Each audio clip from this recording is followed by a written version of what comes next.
बापू आश्रम बापून दिले नाही, ते डॉक्टर बाबासाहेब आंबेडकरांनी अधिकार दिले, म्हणून आज तुम्ही इथे बसलेले आहात। हे सर्वांनी लक्षात घेतले पाहिजे,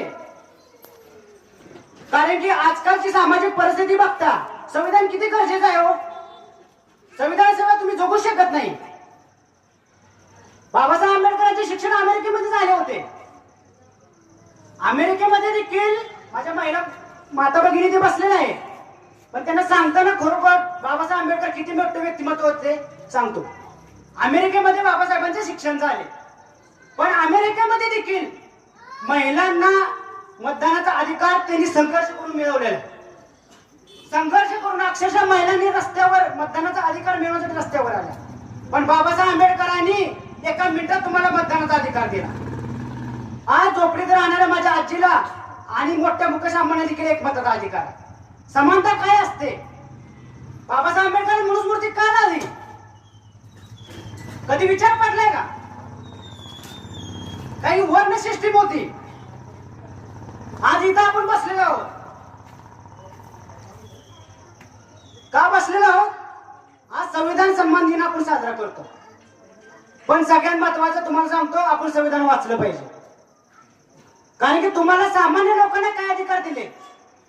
जर आज मी इथं बोलत आहोत आणि एखादा कोण आला मला म्हणला तू तुझं भाषण बंद कर, माझा आदेश आहे,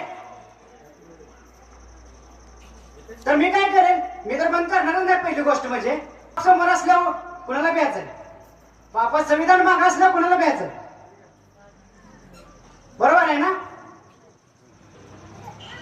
पण आर्टिकल 32 तुम्हाला सांगतो, जर इथं कोणी आला, जर तुमच्या मूलभूत अधिकाराचा म्हणजे 1235 नुसार तुम्हाला मूलभूत अधिकार दिलेले, equality before law, equal protection of law, कायद्यासमोर सर्व समान। पहिले कायद्यासमोर समान नव्हते, कायद्यासमोर सर्व समान आणि कायदा सर्वांना समान लाव। आर्टिकल 14 आणि आर्टिकल 15 माहिती आहे सर? आपण काय करतो?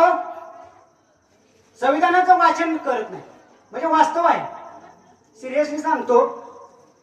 आपण संविधान न वाचता बाबासाहेब आंबेडकरांचे विचार नक्की आपण आत्मसात केले पाहिजे, पण बाबासाहेब आंबेडकरांना एकदा संविधान बनण्याच्या मागून म्हणजे अंतरिम सरकार स्थापन झाले, ते हिंदू कोड बिल पास करण्यापासून जे आता संविधान लागू आहे तोपर्यंत तुम्ही संघर्ष बघा आणि नंतर संविधान वाचा, तुम्हाला समजेल बाबा